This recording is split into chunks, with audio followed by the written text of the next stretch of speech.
ওকে, আসসালামু আলাইকুম এভরিওয়ান। আশা করি সবাই ভালো আছো, সুস্থ আছো। তোমাদেরকে ওয়েলকাম করছি মাস্টার বায়োলজির আজকের ক্লাসে।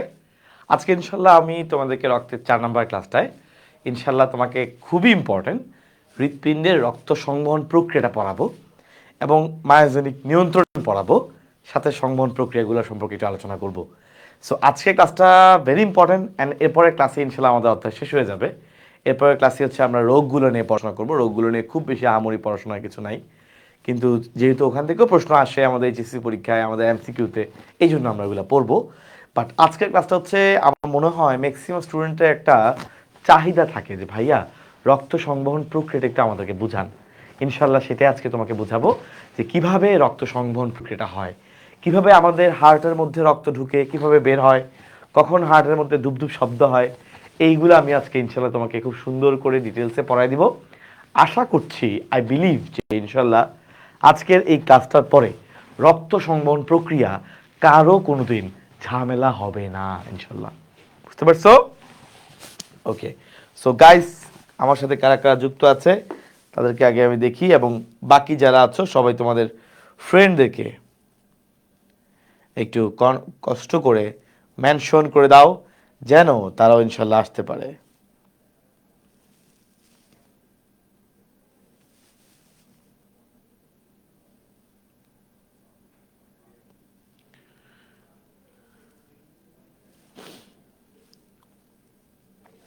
ওকে, ওয়ালাইকুম আসসালাম। ওয়ালাইকুম আসসালাম, আশা করি ভালো আছো। ঠিক আছে, তোমার ফ্রেন্ডদেরকে একটু জানাও, আমাদের টেলিগ্রাম গ্রুপে একটু জানাই দাও যে আমাদের ক্লাস শুরু হয়েছে, তাহলে আমাদের সবাই পাখিরা সবাই ক্লাসে আসতে পারবে। আমাদের ছোট্ট ছেলে এবং মেয়ে পাখি যারা আছো তোমরা ক্লাসে আসতে পারবে ইনশাল্লাহ, এবং সবাই খবর পেয়ে যাবে যে ক্লাস শুরু হয়েছে। আর আমাদের very important lecture master biology আরও একটা ইম্পর্টেন্ট লেকচার শুরু হয়ে গেছে। ঠিক আছে,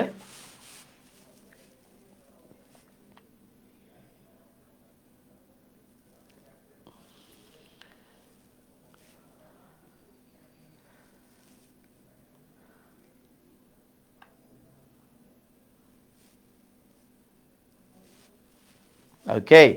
তাহলে ভাই এবং আপুরা আমি ইনশাল্লাহ ক্লাসটা শুরু করে দেই। যারা একটু পরে আসবে তারা একটু পর থেকে দেখবে, কিন্তু ইনশাল্লাহ তোমার ঝামেলা হবে না, তুমি আরামসে ক্লাস করতে পারবা। আমি আজকে রক্তের 4 নাম্বার লেকচারে কী কী পড়াবো এটা একটু আগে আমি উল্লেখ করে নিই ভাইয়া। রক্তের 4 নাম্বার পার্টে আমি ইনশাল্লাহ মূলত পড়াবো, আমি আজকে তোমাকে পড়াবো কিছু ভেরি ইম্পর্টেন্ট পার্ট। সেটা হচ্ছে ভেরি ইম্পর্টেন্ট, আমি আজকে যেটা আজকে আমার মেইন বিষয়, আজকে পড়ানোর যে মূল বিষয় সেটা হচ্ছে হৃৎপিণ্ডে রক্ত সংবহন প্রক্রিয়া। আজকে আমি মেইনলি পড়াবো কোনটা? হৃৎপিণ্ডে রক্ত সংবহন প্রক্রিয়া। কি পড়াবো বললাম ভাইয়া? হৃৎপিণ্ডে রক্ত সংবহন প্রক্রিয়া। তাহলে হৃৎপিণ্ডে রক্ত সংবহন প্রক্রিয়া এইটা ইনশাল্লাহ পড়াবো আজকে। আজকের মোস্ট ইম্পর্টেন্ট প্রথম কথা বললাম হৃৎপিণ্ডে রক্ত সংবহন প্রক্রিয়া, এটা ইনশাল্লাহ আজকে পড়াবো। ঠিক আছে, নেক্সট নেক্সট হচ্ছে ভাইয়া খেয়াল করো, নেক্সট ভেরি ইম্পর্টেন্ট, এটা আজকে যদি ইনশাল্লাহ আমি পড়াইতে পারি তাহলে তো আলহামদুলিল্লাহ আমরা এর ভিতরে সব কিছু পড়ে ফেলবো, কীভাবে সিস্টোল হয় ডায়াস্টোল হয় এগুলো ইনশাল্লাহ পড়ে ফেলবো। নেক্সট আমরা পড়াবো হৃৎপিণ্ডের মায়োজেনিক নিয়ন্ত্রণ। মায়োজেনিক নিয়ন্ত্রণ, বিশ্বাস করো ভাইয়া এই দুইটা টপিকই তোমার সিকিউর জন্য ইম্পর্টেন্ট। এই দুইটা টপিক সিকিউর জন্য ইম্পর্টেন্ট। এর পাশাপাশি আমরা আরও একটা জিনিস ইনশাল্লাহ পড়ার চেষ্টা করব, কারণ পড়ার চেষ্টা করবো না ইনশাল্লাহ পড়ে ফেলবো। কারণ কি? কারণ যখন আমি তোমাকে এই দুইটা প্রক্রিয়া পড়ায় ফেলবো, স্পেশালি এইটা পড়ায় ফেলবো, প্রথম যেটা হৃৎপিণ্ডের রক্ত সংবহন প্রক্রিয়া, ওইটা যখন আমি পড়ায় ফেলবো তখন তোমার জন্য পরের যে পার্টটা, তখন তোমার জন্য বিভিন্ন ধরনের সংবহন প্রক্রিয়া পড়া একদম একদম ইজি 1-2 হয়ে যাবে। বুঝতে পারছো? বিভিন্ন ধরনের সংবহন প্রক্রিয়া পড়া একদম ইজি, একদম 1-2-র মতো বিষয় হয়ে যাবে। সো ওই সেন্সে ইনশাল্লাহ আমরা এটা শেষ করার চেষ্টা করব। বুঝতে পারছো ভাইয়া? ওকে, ঠিক আছে ভাইয়া, তাহলে ইনশাল্লাহ ভাইয়া শুরু করতে পারি। বিসমিল্লাহির রহমানির রহিম। প্রথম টপিক আমাদের হৃৎপিণ্ডের রক্ত সংবহন প্রক্রিয়া। এখন দেখো, এইটা পড়ার আগে আমাকে কিছু বেসিক বিষয় বুঝতে হবে যে আমাদের হৃৎপিণ্ড যেটা, আমাদের হার্ট, আমাদের যে ভালোবাসার যে হার্ট, এই হার্টটা প্রতি মিনিটে কতবার স্পন্দিত হয়। আমাদের হার্ট খুব ইম্পর্টেন্ট ভাইয়া, আমাদের হৃৎপিণ্ড কতবার বিট দেয়, আমাদের একজন সুস্থ ব্যক্তির হৃদস্পন্দনের হার কত, ভেরি ইম্পর্টেন্ট। ভাইজান খেয়াল করে দেখো, একজন সুস্থ ব্যক্তির হৃদস্পন্দনের হার, অর্থাৎ এরকম যে বিট দেয়, এই বিটের হার, একজন সুস্থ ব্যক্তির হৃদস্পন্দনের হার কত? একজন সুস্থ ব্যক্তির হৃদস্পন্দনের হার হচ্ছে প্রতি মিনিটে, একজন সুস্থ ব্যক্তির হৃদস্পন্দনের হার হচ্ছে প্রতি মিনিটে 70 থেকে 80 বার। প্রতি মিনিটে 70 থেকে 80 বার। তাহলে একজন নর্মালি সিম্পল একটা মানুষ, তোমার নর্মালি তোমার হার্ট প্রতি মিনিটে 70 থেকে 80 বার বিট দেয়।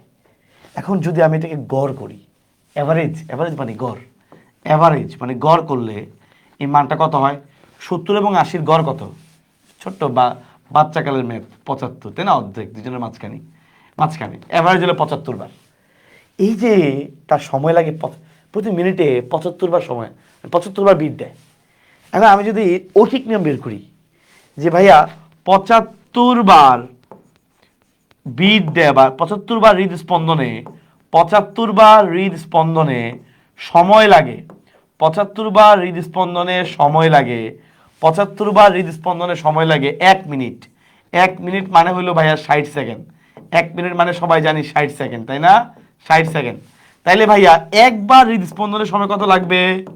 ঐকিক নিয়ম, 60কে আর এই 60 সেকেন্ডকে যদি আমি 75 দিয়ে ভাগ করে দেই, এত সেকেন্ড হচ্ছে আমাদের একবার স্পন্দনের সময়, সেটা হলো 0.8 সেকেন্ড। এই যে ভাইয়া একবার হৃদস্পন্দনের এই যে সময়টা, এই যে একবার হৃদস্পন্দনের সময়, এটাই হচ্ছে হৃৎপিণ্ডের কার্ডিয়াক চক্রের সময়।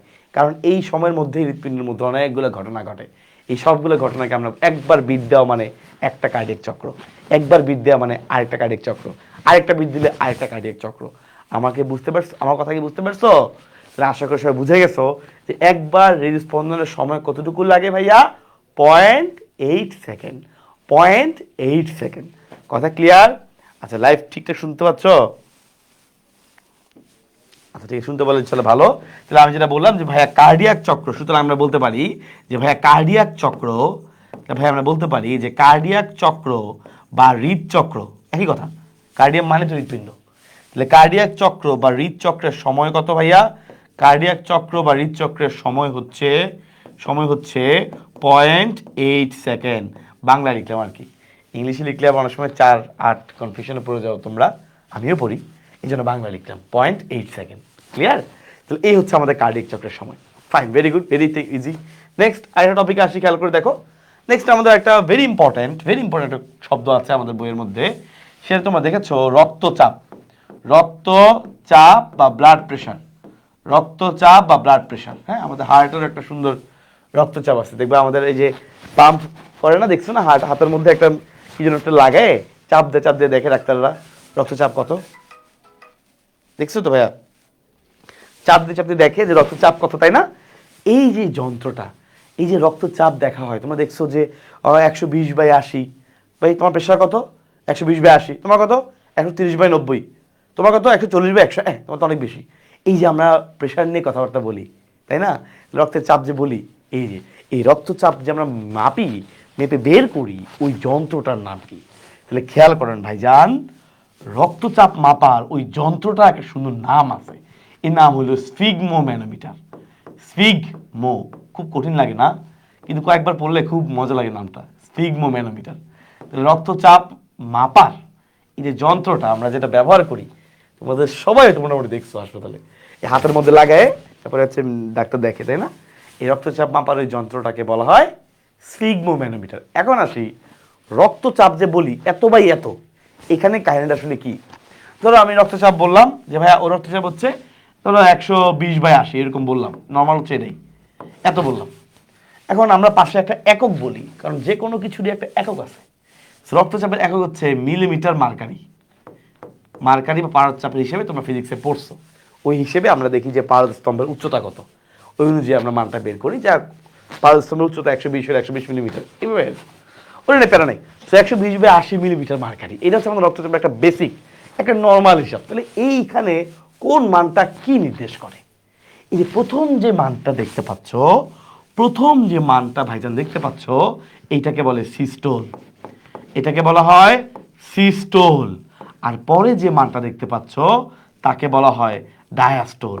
তাহলে একটা হচ্ছে ভাইয়া সিস্টোল, আরেকটা হচ্ছে ডায়াস্টোল, একটা হলো সিস্টোল, আরেকটা হলো ডায়াস্টোল। এখন আসি ভাই, এইটার মানে কি? এইটার মানটা বেশি কেন, ওইটা কম কেন? ভাইয়া মনে রাখবা, সিস্টোল শব্দের অর্থই হচ্ছে, সিস্টোল শব্দের মানেই হচ্ছে সংকোচন। সিস্টোল শব্দের মানে কি বললাম? সংকোচন। তাহলে এই ক্ষেত্রে এই ধাপে ভাইয়া হৃৎপিণ্ডের সংকোচন হয়। এই ধাপে কি বললাম ভাইজান? এই ধাপে হৃৎপিণ্ডের সংকোচন হয়। সংকোচন মানে সিস্টোল।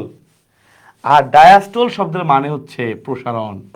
ডায়াস্টোল মানে হলো প্রসারণ। তার মানে এই ধাপে এই মানটা কম কেন? কারণ প্রসারণ হয়। এখন বলতে পারো বুঝি নাই। বুঝছো? তাও আমি চলে বুঝো নাই। কিরকম? ভাই কোনো কিছু যে চাপ দেওয়া হয়, সংকোচন চাপ দেওয়া। কোথাও চাপ দেওয়া মানে কি? প্রেশার বেশি না? এটা তো চাপ দিলা, ভিতরে পানি ধুপ করে প্রেশারের কারণে পানি বেরোয় চলে আসলো, বোতলের মধ্যে চাপ দিলা।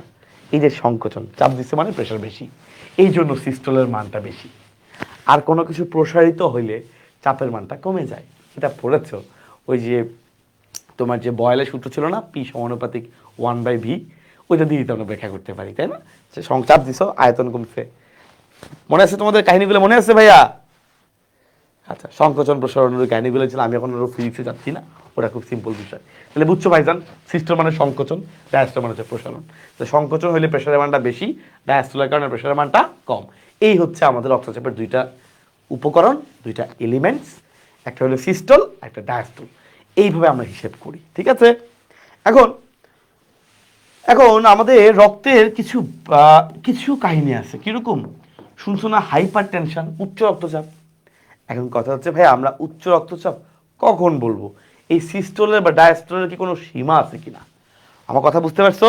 সিস্টোল বা ডায়াস্টোলের কোনো সীমা আছে কিনা, যে সীমাটা ক্রস করলে ভাইয়া আমি বলবো যে তার উচ্চ রক্তচাপ হয়েছে? তার কোনো নির্দিষ্ট সীমা আছে কি না, যে সীমাটা ক্রস করলে আমরা বলবো উচ্চ রক্তচাপ হয়েছে? ভাইয়া খেয়াল করে দেখো, সিস্টোলিক চাপ, এটা একটা সীমা অবশ্যই আছে। সব কিছুরই তো একটা রেঞ্জ আছে, রেঞ্জ ছাড়া তো হবে না। এই সিস্টোলিক চাপের রেঞ্জ হচ্ছে 100 থেকে 139 মিলিমিটার মার্কারি। যদি এই মানের মধ্যে থাকে, 100 থেকে 139 মিলিমিটার মার্কারি, তাহলে বুঝবেন ভাইয়া যেটা হচ্ছে সিস্টোল। সিস্টোলের নর্মাল রেঞ্জ। আর ডায়াস্টোলের নর্মাল রেঞ্জ হচ্ছে 60 থেকে 89, আই থিঙ্ক 89, রাইট, 60 থেকে 89 বা 89 মিলিমিটার মার্কারি। এই হচ্ছে ডায়াস্টোলের রেঞ্জ। যদি তুমি দেখো ভাইয়া যে সিস্টোলের মানটা এটা হচ্ছে বড় হয়ে গেছে, সাপোজ 140 হয়ে গেল, 141 হয়ে গেল, 150 হয়ে গেল, অথবা ডায়াস্টোলের মানটা 90 হয়ে গেল, 100 হয়ে গেল, বুঝবা প্রেশার বেশি। এবং তখন আমরা সেটাকে বলি উচ্চ রক্তচাপ বা হাইপার টেনশন। তখন সেটাকে আমরা বলি হাইপার টেনশন বা উচ্চ রক্তচাপ। আশা করি সবাই বুঝতে পারছো, তাই না? Hyper tension. এই যে অনেকের বাসায় বাসায় হাইপার টেনশনের রুগী আছে, তো বুঝে গেছো যে যদি কারো এটার মান যদি 140-এর সমান বা বেশি হয়, অথবা এই ডায়াস্টোলের মানটা যদি 90-এর সমান বা বেশি হয়, আমরা বুঝে নেব তার হাইপার টেনশন আছে। ক্লিয়ার? এই যে রক্তচাপের একটা বেসিক থিং পড়ে গেছো। এখন আমরা চলে আসি আমাদের হার্টের মধ্যে আসলে খেলাটা কি হয়। খুবই খুবই সিম্পল ওইতে আমি পড়াবো, কারণ এরা কঠিনভাবে পড়ে কোনো লাভ নাই। পরীক্ষা খাতায় না তুমি কঠিনভাবে লিখতে পারবা, না তুমি কঠিনভাবে পড়ে অনেকদিন মনে রাখতে পারবা, কারণ তোমার অনেক কিছু পড়া লাগে। তুমি শুধুমাত্র মেডিকেলের এতটুকু অঙ্ক, যদি মেডিকেলের পার্ট হতো তাহলে তুমি শুধু এতটুকু পড়লে হইতো যে ভাই আমি মেডিকেলে পড়ি, আমার তো হার্ট ছাড়া ফিজিক্স পড়া লাগে না, আমি ইনশাল্লাহ একটু ডিটেলসেই পড়ি। কিন্তু actually you are a student of HSC, so you have to go through a lot of subjects. তোমাকে ফিজিক্স, কেমিস্ট্রি, ম্যাথ অনেক কিছু পড়তে হয়। তার মধ্যে তুমি হিজিবিজি অনেক কঠিন করে পড়ে কোনো লাভ নাই। সহজটা আমি তোমার ইনশাল্লাহ পড়াই দিই একদম দুধভাত করে। তুমি জাস্ট ভাইয়াদের দুধভাতের দিকে তাকাও, তুমি ইনশাল্লাহ ইজিলি পারবা। চলো ভাইজান, আমি তোমাদের দেখাই, তুমি ইজিলি ইজিলি আগাবা। ভাইয়া প্রথম কথা আমাদের আমাদের 4টা প্রকোষ্ঠ মনে আছে ভাইয়া সবার?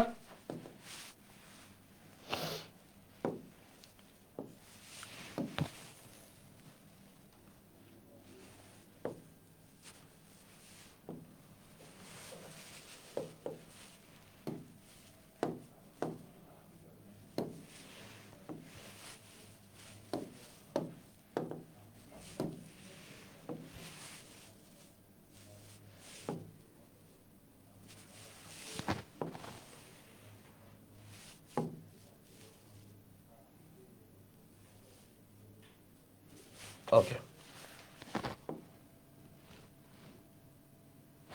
ফাইন। তাহলে ভাইয়া এই হচ্ছে ধরেন আপনাদের 4টা প্রকোষ্ঠ, ভেরি গুড। এতে একবার যেহেতু আঁকছি কয়টা কপি করে ফেলি, আমার জন্য সুবিধা হবে। আচ্ছা ঠিক আছে, বলতো ভাইয়া আপনি এই ছবিটা কেন আঁকছেন ভাইয়া? আপনি তো চাইলে একদম হার্টের ছবিটা এঁকে দেখাইতে পারতেন না, তাহলে তোমার প্যাচ লাগবে তো, কারণ হার্টের ছবি একটু আঁকা বাঁকা। কিন্তু এখান থেকে পড়লে তোমার ইনশাল্লাহ ইজি হবে, কনসেপ্টটা যদি তোমার ক্লিয়ার হয়, এরপর তুমি হার্টের ছবি না, তুমি যার মনে চায় তার উপর ছবি এঁকে তুমি বুঝতে পারবে, সমস্যা নেই। আর এই কনসেপ্ট ক্লিয়ার করতে হবে। তো খেয়াল করে দেখো ভাই, আমাদের 4টা প্রকোষ্ঠ এখানে ভাই আঁকছি। একটা হচ্ছে আমাদের রাইট এট্রিয়াম, ডান অলিন্দ বা ডান এট্রিয়াম, লেফট এট্রিয়াম, এখানে হচ্ছে আমাদের রাইট ভেন্ট্রিকল, এখানে হচ্ছে লেফট ভেন্ট্রিকল। 4টা প্রকোষ্ঠ আঁকছি, তাই না? তোমাদের গত ক্লাসের পড়া মনে আছে কিনা? রাইট এট্রিয়ামের মধ্যে এসে উন্মুক্ত হয় 2টা জিনিস, মনে আছে ভাইয়া? রাইট এট্রিয়ামের মধ্যে এসে উন্মুক্ত হয় 2টা জিনিস, একটা হচ্ছে সুপিরিয়র ভেনা কাভা, আরেকটা হচ্ছে ভাইজান ইনফেরিয়র ভেনা কাভা। তোমরা জানো যে পাশাপাশি আরেকটা জিনিস আছে, নাম হচ্ছে করোনারি সাইনাস। এর পাশাপাশি আরেকটা জিনিস আছে, নাম হচ্ছে করোনারি সাইনাস। আমার কথা বুঝতে পারছো? ওকে, তাহলে superior vena CAVA, inferior vena CAVA, একটা বললাম করোনারি সাইনাস, ঠিক আছে? আচ্ছা, তো এই 3টা জিনিস হচ্ছে আমাদের ডান অলিন্দেশে উন্মুক্ত হয়, ভেরি গুড। তাহলে ভাইয়া আমাদের লেফট এট্রিয়ামে বাম অলিন্দেশে কি উন্মুক্ত হয়? কে বলতে পারবা যে লেফট এট্রিয়াম বা বাম অলিন্দেশে কি উন্মুক্ত হয়? আচ্ছা আমি একটু চেক করে নেই সবাই ঠিকঠাক শুনতে পাচ্ছ কিনা, পরে দেখা যাবে যে আমি বলে যাচ্ছি আমার স্টুডেন্টটা হাগ হয়ে গেছে। ভাই এ কি অবস্থা, আপনি কার সাথে কথা বলছেন?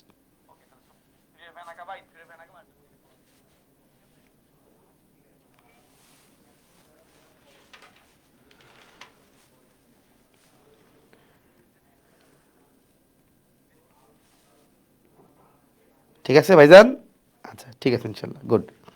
তাহলে এখন খেয়াল করে দেখো, খুবই সুন্দর একটা মজার বিষয়, খুবই সুন্দর একটা মজার বিষয় হচ্ছে, দেখো এই লেফট এট্রিয়াম দিয়ে কি প্রবেশ করে মনে আছে? লেফট এট্রিয়াম দিয়ে মূলত প্রবেশ করে পালমোনারি শিরাগুলা। পালমোনারি শিরা শুধু 4টা তো, তখন আমরা কয়েকটা দিয়ে বেশি দেখানো দরকার নেই, অতি পণ্ডিতগুলো ঝামেলা দরকার নেই। আমরা এইভাবে দিয়ে দেখাই যে পালমোনারি শিরা, সবগুলো ভাই আঁকতেছি না, সবগুলো আঁকার দরকার নেই, 4টা ঢুকবে একসাথে, কারণ 4টা আঁকলে ছবিটা হিজিবিজি হয়ে যাবে, দরকার নেই। পালমোনারি শিরা প্রবেশ করে, তোমাদের কথা কাছে পড়াইছি। এরপরে তোমাদের মনে আছে ভাইয়া, তোমাদের কি মনে আছে ভাইজান, মনে আছে কিনা এই যে এই জায়গা দিয়ে, আচ্ছা তোমাদের মনে আছে কিনা ভাইজান, এই জায়গা দিয়ে, এই জায়গা দিয়ে क्या हो गया, মনে আছে ভাইয়া এই জায়গা থেকে বের হয় পালমোনারি ধমনী, মনে আছে? এই জায়গা দিয়ে বের হয়েছে, নাম হলো পাল ধমনী, মানে পালমোনারি ধমনী, মনে আছে? এটা বের হয়ে এইভাবে এভাবে এসে 2 ভাগে ভাগ হয়ে গেছে, কারণ 2টা ফুসফুস, মনে আছে ভাইয়া? মনে আছে কিনা বলেন? 2 ভাগে ভাগ হয়ে গেছে পালমোনারি ধমনী, কেন? পালমোনারি মানে হলো ফুসফুস, 2 ভাগে ভাগ হয়ে 2টা ফুসফুসে চলে গেছে, ভেরি গুড। এবার আসি ভাইয়া লেফট ভেন্ট্রিকল, এইখানে খেয়াল করা, মনে আছে? এখান থেকে বের হয়েছিল সকল ধমনীর সেরা ধমনী, দ্য বস অফ অল, নাম হইল তার মহাধমনী। ভাইজান আপনার মনে আছে কিনা খেয়াল করে দেখেন, এর নাম হচ্ছে মহাধমনী। এবং বলেছিলাম এগুলোর মুখে কপাটিকা আছে, দেখতে অর্ধচন্দ্রাকৃতি, যেন বলে সেমি লুনার কপাটিকা, তাই তো? এই ছিল আমাদের নালীর হিসাব, তাই তো? সবাই ক্লিয়ার? এখন আসি আমরা মেইন খেলায়, খেয়াল করে দেখো মেইন খেলাটা কোথায়। প্রথম কথা, আমরা প্রথমেই কাজ করি পিণ্ডের রক্ত সংবহন প্রক্রিয়া পড়ার সময় আমরা ধাপে ধাপে পড়বো। আমরা ফার্স্টে এট্রিয়াম নিয়ে পড়বো, 2টা এট্রিয়ামের একসাথে কাহিনী হবে, এট্রিয়ামের কাহিনী শেষ করে তারপর আমরা ভেন্ট্রিকুলার কাহিনী পড়বো, এই হচ্ছে সিস্টেম। তাহলে কাহিনীগুলো খুবই সুন্দর, ফার্স্টে এট্রিয়ামের কাহিনী, তারপর ভেন্ট্রিকুলার কাহিনী, ঠিক আছে? এখন চিন্তা করে দেখো, নর্মাল চিন্তা ভাবনা, একটা পাত্র যদি খালি না থাকে, ওই পাত্রে কি রক্ত আসা সম্ভব? তুমি একটা পাত্রের মধ্যে পানি ভরবা, ওই পাত্রের মধ্যে আগে থেকে পানি আছে, ওই পাত্রের মধ্যে নিচে দিয়ে একটা এমন প্রেশার দেওয়া আছে, তুমি পানি দিলে পানি বেড়ে যাচ্ছে, লাভ আছে? লাভ নেই। তোমাকে এমন অবস্থায় পানিটা ঢুকাইতে হবে পাত্রে যখন পাত্রটা প্রসারিত থাকবে, রিল্যাক্স, পাত্রের মধ্যে খালি জায়গা আছে, তাই না? যখন পাত্রটা রিল্যাক্সে আছে, খালি জায়গা, তুমি ভিতরে পানি ঢুকাই দিছো, ভেরি গুড। এই কাহিনীটাই হচ্ছে এখানে। তাহলে প্রথম ধাপে ভাইয়া, প্রথম পয়েন্টটা হচ্ছে নাম্বার 1, এট্রিয়ামের ডায়াস্টল। ডায়াস্টল মানে হচ্ছে প্রসারণ। তাহলে প্রথম পয়েন্টটা হচ্ছে এট্রিয়ামের ডায়াস্টল। এট্রিয়ামের ডায়াস্টল, ডায়াস্টল মানে হলো প্রসারণ। ডায়াস্টল মানে কি? ডায়াস্টল মানে হচ্ছে ভাইয়া প্রসারণ। তাহলে প্রথম পয়েন্টটাই হচ্ছে এট্রিয়ামের ডায়াস্টল বা এট্রিয়ামের প্রসারণ। এট্রিয়ামের ডায়াস্টল বা এট্রিয়ামের প্রসারণ। খেয়াল করে দেখো ভাইয়া, ডায়াস্টল শব্দের অর্থই হচ্ছে, ডায়াস্টল শব্দের অর্থই হচ্ছে প্রসারণ। ডায়াস্টল শব্দের অর্থই হচ্ছে প্রসারণ। ভাই তোমরা আগেই পড়েছি। এট্রিয়াম যদি খালি মানে একদম প্রসারিত হয়ে আছে, ভিতরে জায়গা আছে, যে আহো ভাতিজা আহো, তাহলে প্রথম পয়েন্টটা হচ্ছে এট্রিয়ামের প্রসারণ। সো এট্রিয়াম দুইটাই খালি, এখন একদম খালি, যেই কারণে কি হবে, আমাদের শরীরের উপরের অংশ থেকে, শরীরের উপরের অংশ থেকে, শরীরের উপরের অংশ থেকে এই যে কার্বন ডাইঅক্সাইড সমৃদ্ধ রক্ত, খেয়াল করে ভাইয়া, কার্বন ডাইঅক্সাইড সমৃদ্ধ রক্ত ঊর্ধ্ব মহাশিরা পথে এসে এই রাইট এট্রিয়ামে জমা হয়। শরীরের উপরের অর্ধাংশ থেকে, কারণ আমরা জানি হার্টের উপর থেকে রক্ত উপর থেকে নিচ থেকে নিচে দিয়ে আসবে, তাই না? খুবই সিম্পল। তাহলে উপর থেকে রক্তগুলো আসবে ঊর্ধ্ব মহাশিরা দিয়ে, নিচ থেকে রক্ত আসবে নিম্ন মহাশিরা দিয়ে। খুবই সিম্পল। যেহেতু এখানে রক্ত ঢোকার জায়গা আছে, এটা প্রসারিত হয়ে আছে, জায়গাইছে আহো। আমি তোমাকে হাত প্রসারিত করে বললাম আসো আমার বুকে আসো, এরকম হাত প্রসারিত করে খালি স্পেস দিয়ে রাখছে যে আসো আসো। নিচে উপরের থেকে কার্বন ডাইঅক্সাইড সমৃদ্ধ রক্ত আসলো, নিচ থেকেও একইভাবে কার্বন ডাইঅক্সাইড সমৃদ্ধ রক্ত এসে পৌঁছালো কোথায়? রাইট এট্রিয়ামের মধ্যে। রাইট এট্রিয়াম এখন কার্বন ডাইঅক্সাইড সমৃদ্ধ রক্ত দিয়ে ভর্তি হয়ে গেছে। খালি কি রাইট এট্রিয়াম? এই ও আরেকটা জিনিস, একইভাবে করোনারি সাইনাসের মাধ্যমেও সেম, কার্বন ডাইঅক্সাইড সমৃদ্ধ রক্ত এসে এই রাইট এট্রিয়ামের মধ্যে এসে জমাটবদ্ধ হইলো, মানে একসাথে এসে ভরে গেল। সব জায়গা থেকে কার্বন ডাইঅক্সাইড সমৃদ্ধ রক্ত এখানে আসলো, কারণ আমরা জানি শিরার মাধ্যমে কার্বন ডাইঅক্সাইড যুক্ত রক্তই আসে। ঠিক আছে, শেষ। তাহলে সব রক্ত এখানে আসলো, সে প্রসারিত করছিল, রক্ত সব চলে আসছে। এই প্রসারণটাকে বলা হয় ডায়াস্টল। ঠিক আছে, আচ্ছা। তো খালি কি রাইট এট্রিয়াম নাকি? লেফট এট্রিয়াম কি দোষ করবে? এখানেও তো আসবে, কারণ প্রসারিত তো একা হয়নি, পুরোটা হয়েছে, পুরো এট্রিয়াম একসাথে, দুইটা একসাথে হয়েছে, নাম হচ্ছে এট্রিয়ামের ডায়াস্টল, মানে দুইটা এট্রিয়ামই একসাথে প্রসারিত হয়েছে। ঠিক আছে, তাহলে খেয়াল করে দেখো, এটার ভিতরে কার্বন ডাইঅক্সাইড যুক্ত রক্ত আসছে, ভালো কথা। লেফট এট্রিয়াম এর মধ্যে এই যে পালমোনারি শিরার মাধ্যমে, গত ক্লাসে পড়াইছি, নর্মালি সকল শিরা কার্বন ডাইঅক্সাইড যুক্ত রক্ত পরিবহন করে, সকল শিরা কার্বন ডাইঅক্সাইড যুক্ত রক্ত পরিবহন করে, কিন্তু পালমোনারি হচ্ছে ব্যতিক্রম। নামের মধ্যে পালমোনারি লাগাই দিলে সেখানে আর কার্বন ডাইঅক্সাইড থাকবে না, সে শুধুমাত্র তখন অক্সিজেন যুক্ত রক্ত পরিবহন করে। বলছিলাম উল্টা হয়, কারণ ফুসফুস থেকে এই যে আমাদের লাংস থেকে অক্সিজেন নিয়ে এসে এই অক্সিজেন সমৃদ্ধ রক্ত নিয়ে আসবে কোথায়? লেফট এট্রিয়ামে। লেফট এট্রিয়াম এখন অক্সিজেন যুক্ত রক্ত দিয়ে ভর্তি হয়ে গেল। এই হচ্ছে ভাইয়া এট্রিয়ামের ডায়াস্টল। তাহলে এট্রিয়ামটা প্রসারিত হইছে পরে যেখান থেকে সম্ভব, বলছিলাম যেখান থেকে হওয়া সম্ভব সেই রক্তগুলো হয়েছে, এইগুলা কার্বন ডাইঅক্সাইড নিয়ে আসছে, ওগুলা অক্সিজেন নিয়ে আসছে। এই হচ্ছে এট্রিয়ামের ডায়াস্টল। সবাই বলো ভাই ক্লিয়ার কিনা? সবাই ভাইয়াকে বলো সবাই ক্লিয়ার কিনা?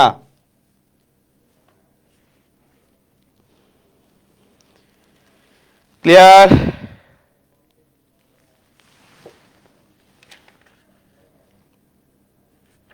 ক্লিয়ার সবাই?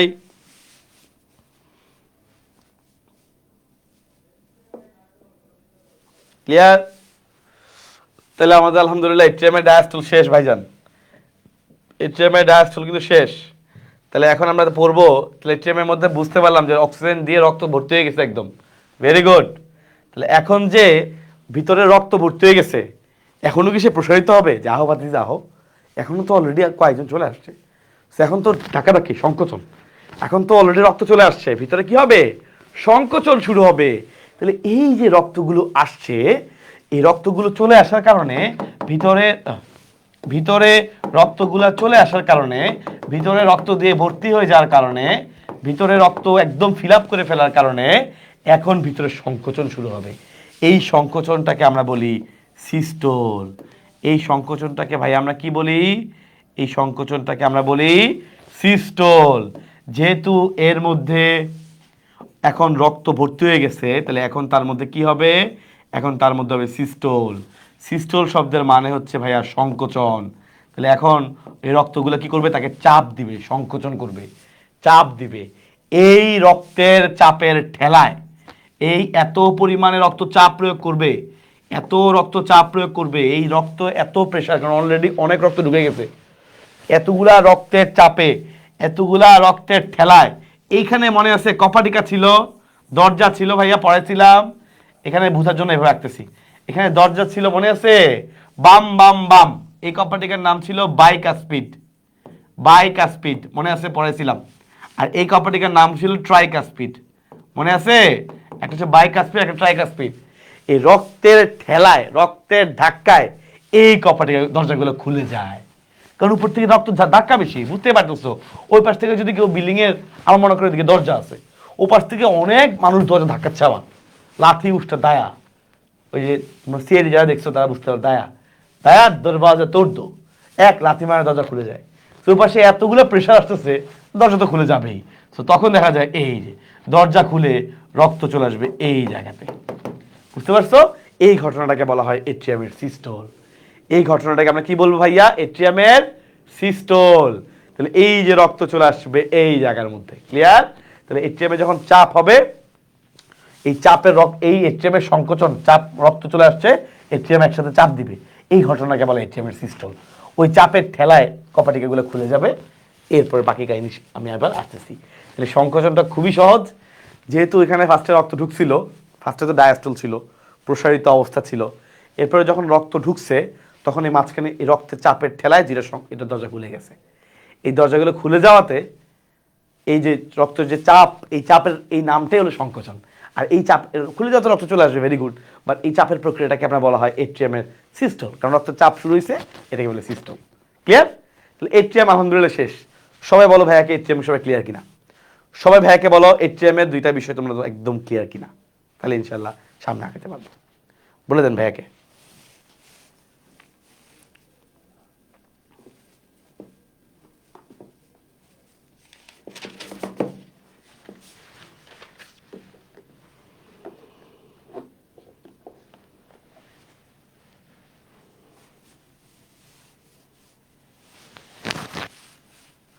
সবাই ভাইকে জানান ক্লিয়ার কিনা। তাহলে ভাই দেখো, এই যে এট্রিয়ামের সিস্টোল হলো, এই চাপের ঠেলা রক্ত সব কই চলে আসছে, রক্ত চলে আসছে এখানে, তাই না।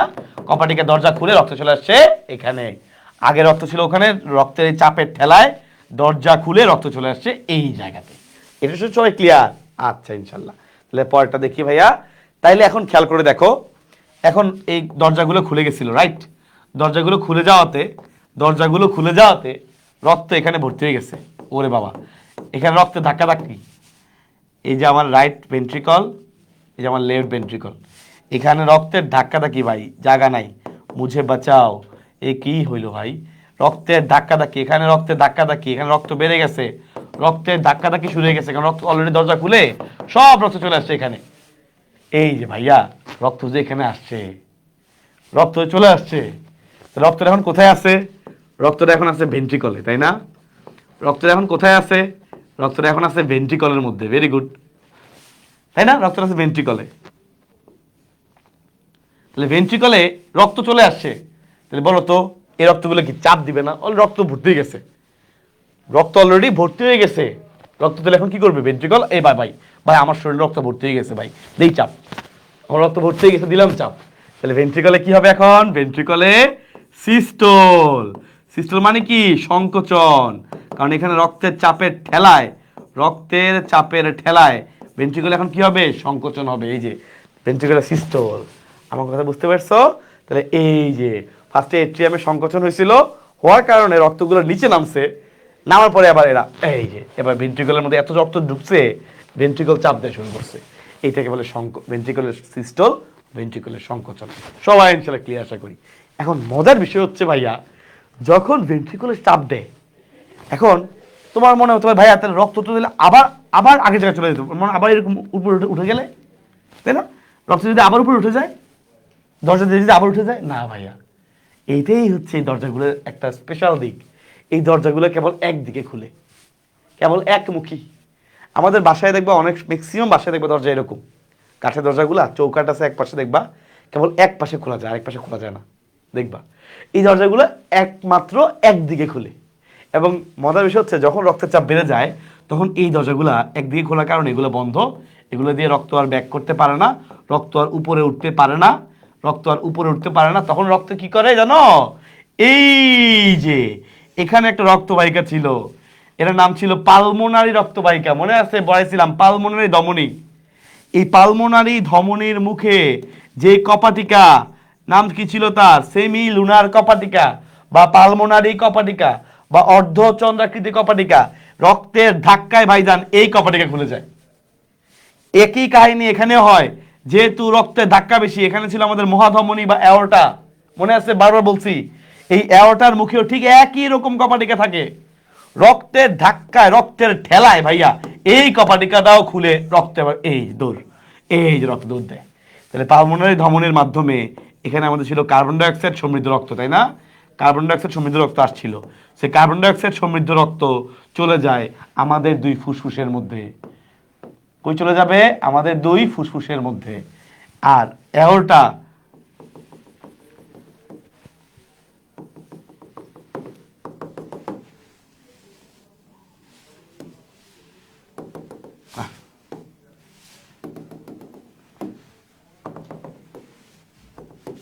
ওকে ভাইজান, বুঝতে পারছেন? আর অ্যাওর্টা বা মহাধমনীর মাধ্যমে রক্ত চলে যাবে সারা দেহে, এই দরজা খুলবে রক্ত দৌড় উপরের দিকে। বুঝতে পারছো ভাইয়া? এটা খুবই সুন্দর। সত্যিকার অর্থে বলতে কি, তাহলে সিস্টেম আমাদের আলহামদুলিল্লাহ পড়া হয়ে গেল। তাহলে বুঝতেই পারছো, রক্ত যখন সব চলে যাবে, রক্ত যখন সব চলে যাবে ভাইজান, ভাইজান খেয়াল করেন ভাইজান, রক্ত যখন সব উপর দিকে রওনা দিল, তাহলে পরবর্তী ধাপে, পরবর্তী রক্ত যখন সব চলে যাবে, ভেন্ট্রিকল খালি হয়ে যাবে না? রক্ত যখন সব চলে যাবে, ধরো রক্ত সব দৌড় দিল, রক্ত সব চলে গেল, এই রক্ত ভাইয়া সব চলে গেল, রক্ত সব চলে গেল, এগুলো কাজ নাই। রক্ত সব দৌড় দিল, উপরে চলে গেল। এখন চলে যাওয়ার পরে এগুলো কি খালি হয়ে যাবে না? আবার আমাদের ভেন্ট্রিকল গুলো কি খালি হয়ে যাবে? রক্ত চলে গেছে সব। তাহলে এই যে ভেন্ট্রিকলটা পরে খালি হবে, খালি অবস্থাটাকে বলা হয় প্রসারণ অবস্থা, খালি অবস্থা। তখন এই অবস্থাটাকে বলা হয় ভেন্ট্রিকলে ডায়াস্টোল, ভেন্ট্রিকলে ডায়াস্টোল। তাহলে খালি হওয়ার অবস্থাটাকে বলা হয় ভেন্ট্রিকলে ডায়াস্টোল। তাহলে এখন বলতে পারো ভেন্ট্রিকলে ডায়াস্টোল মানে কি? ভেন্ট্রিকলে প্রসারণ। তুমি বলতে পারো ভাইয়া, আপনি একটু আগে বললেন, একটু আগে বলছেন ভাইয়া ভেন্ট্রিকলের এই কপাটিকাগুলো খুলে রক্ত চলে যায়। এখন আমি যদি এটা এই যদি রক্ত চলে যাওয়ার পরে উপর দিকে উঠছে, এখন যদি ভেন্ট্রিকলটা আবার প্রসারিত হয়, রক্ত তো আবার নেমে যাবে, তাই না? ধরো তুমি একটা পাইপ লাগায়া চাপ দিলা, পানি চাপ দিলা, পানি উপরের দিকে উঠলো, তুমি এটা খুলে দিলে কি আবার চাপ, এই চাপটা সরাই ফেলছো, পানি কি আবার নিচের দিকে নেমে যাবে না? এই যে চাপ দিছো, রক্ত চলে গেছে উপরের দিকে, তুমি যদি চাপটা ছেড়ে দাও, রক্ত আবার পড়ে যাবে না? এই যে এইটাই পড়ে না। কারণ কি? কারণ এই কপাটিকাগুলা একদিকে খুলে একমুখী। যখন খুলছে রক্ত গেছে ভালো কথা, যখন প্রসারণ হবে তখন এই কপাটিকাগুলা বন্ধ হয়ে যায়, তখন এই কপাটিকাগুলা, সেমিলুনার কপাটিকাগুলো সব বন্ধ হয়ে যায়, যে কারণে রক্ত চাইলেও আর নিচের দিকে নামতে পারে না। চাইলেও ভাই রক্তের আর নিচের দিকে নামার পসিবল না, রক্ত চাইলেও নিচের দিকে নামতে পারে না, কারণ দরজা বন্ধ হয়ে গেছে বাবা, শেষ, তুমি বেরিয়েছো, যা ইচ্ছা তা হোক তোমার, আমার আর দেখার বিষয় না। এই হচ্ছে ভাইয়া আমাদের হৃৎপিণ্ডের রক্ত সংবহন প্রক্রিয়া, একদম বেসিকটা। এখন খেয়াল করে দেখো, এখানে দুইটা শব্দ আছে ভাইয়া, সেটা হচ্ছে ভেন্ট্রিকুলার যখন সংকোচন হয়, পড়াইছিলাম, ভেন্ট্রিকুলার যখন সংকোচন হয় কপাটিকাগুলো খুলে যায়, তাই না? ভেন্ট্রিকুলার যখন সংকোচন হয় কপাটিকাগুলো খুলে যায়। এই যে কপাটিকা একবার খুলে, আবার যখন ভেন্ট্রিকুলারের মধ্যে একটু পরে দেখাইছি, যখন ডায়াস্টোল হয় কপাটিকা বন্ধ হয়ে যায় যেন রক্ত না আসতে পারে। এই যে কপাটিকা খোলার সময় এখানে একটা শব্দ হয়, কপাটিকা খোলার সময় এখানে একটা শব্দ হয়, হচ্ছে লাভ। এই শব্দটার নাম হলো লাভ নামক শব্দ। হার্টবিট শুনছো তো সাইন, লাভ ডাব, লাভ ডাব, লাভ ডাব, এটা জাস্ট লিখছে আর কি বাংলায় লাভ। আর কপাটিকা যখন বন্ধ হয় তখন যে শব্দটা পাওয়া যায় তার নাম হলো ডাব। এই ভেন্ট্রিকলের মধ্যে এই শব্দগুলো আমরা পাই। এই সেমিলুনার বাল্ব কি খুলছে না বন্ধ হয়েছে এটার উপর শব্দ নির্ভর করে। খুলে গেলে লাভ, এই দুইটা, খুলে গেলে লাভ, বন্ধ হয়ে গেলে ডাব। এগুলোর বেলা আবার আওয়াজ পাওয়া যায় না, এগুলো খুবই ক্ষীণ, এগুলো আওয়াজ পাওয়া যায় না বললেই চলে। এগুলোর বেলা আওয়াজ পাওয়া যায়, বুঝছো?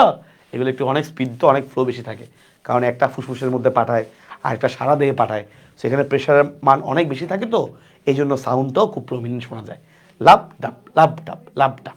এই হচ্ছে আমাদের রক্ত সংবহন প্রক্রিয়া। সবাই ভাইয়াকে বলো ক্লিয়ার কিনা? তাহলে ক্লিয়ার হইলে ভাইয়া ইনশাল্লাহ এখন তোমাকে সুন্দর করে ভাই জিনিসটা একটু আবার ব্যাখ্যা করে দিচ্ছি, তাহলে আমার মনে হয় সবার ইনশাল্লাহ একদম একদম লাভলিভাবে ক্লিয়ার হয়ে যাবে ইনশাল্লাহ। ঠিক আছে, সবাই ক্লিয়ার কিনা ভাইকে বলো। তাহলে ইনশাল্লাহ আমি এখন তোমাকে আরো সুন্দর করে পুরোটা একবার সামারাইজ করে দেবো, তাহলে তোমার একদম একদম ইজি হয়ে যাবে। চলো ভাইয়া, তাহলে আমরা এই স্লাইডের মধ্যে সামারাইজ করি। হ্যাঁ, সবাই ভাইয়ের দিকে তাকাও, আমার দিকে না, সরি বোর্ডের দিকে সবাই তাকাও, খেয়াল করে ভাইয়া। আমরা কার্বন ডাইঅক্সাইড সমৃদ্ধ রক্তকে অলওয়েজ নীল রং দিয়ে প্রকাশ করি, যেন নীল কালার দিয়ে আঁকতেছি।